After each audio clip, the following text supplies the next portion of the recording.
en direct depuis le château de Fontainebleau. On est à une 60aine de kilomètres de Paris.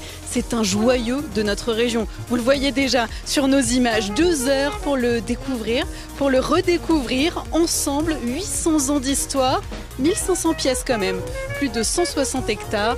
C'est le 3e plus gros château français. La visite, je vous le promets, va être passionnante. Tout l'intérêt de la restauration a été de révéler en fait la qualité de cet escalier, qualité architecturale mais aussi décorative. Mathéo et Camille qui sont très bien habillés, mais dis donc, que nouveau ces belles robes de soirée.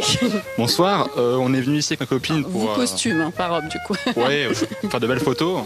Donc c'est un endroit très spécial qui était rénové, donc on est venu profiter un peu du lieu. Ça y est, on est entré à l'intérieur pour découvrir les autres expositions. Je vous le disais, en ce moment, c'est le festival de l'histoire de l'art. Tout est très accessible, c'est l'idée vraiment. Et par ailleurs, on n'a pas besoin de décider ce qui est de l'art ou ce qui ne l'est pas. On est content quand au cinéma, les gens repèrent le château de Fontainebleau dans un film. C'est toujours très valorisant pour nous aussi.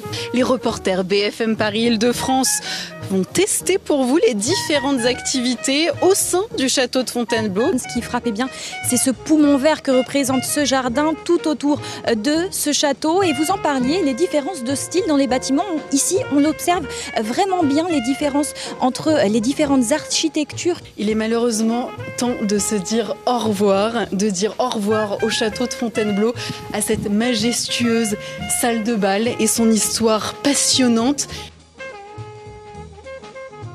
Bienvenue au domaine de Méréville. Je suis ravi de vous retrouver sur BFM Paris Île-de-France pour vous faire vivre une journée exceptionnelle. Ici, au cœur de l'Essonne, on est à 60 km de Paris, au sud des Tempes. On va vous faire vivre un événement particulier, c'est l'inauguration d'un tout nouveau pont aux boules d'or, inspiré du pont d'origine qui était un pont chinois.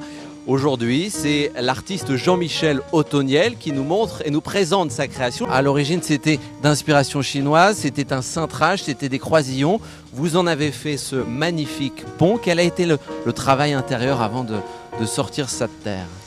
Pour moi, ce qui est important toujours dans des projets patrimoniaux comme ça, c'est de puiser dans le passé des idées nouvelles. Et il y en a une qui se balade, c'est Oriane Voisine. À l'occasion, ce week-end, des rendez-vous au jardin organisés un peu partout en Île-de-France, aussi ici. Où es-tu, Oriane, et que fais-tu ? Ah là là, Cola, tout se passe super bien, il fait beau, il fait chaud, je suis en train de me détendre sur ce transat et je suis pas la seule, regardez, à prendre une petite pause, c'est aussi le cas de cette famille. Bonjour, comment vous appelez-vous ? Farah.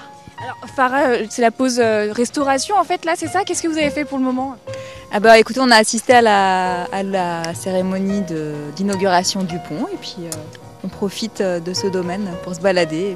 Merci Oriane, on te retrouve tout à l'heure. L'émission continue ici depuis le domaine de Méréville au cœur de l'Essonne.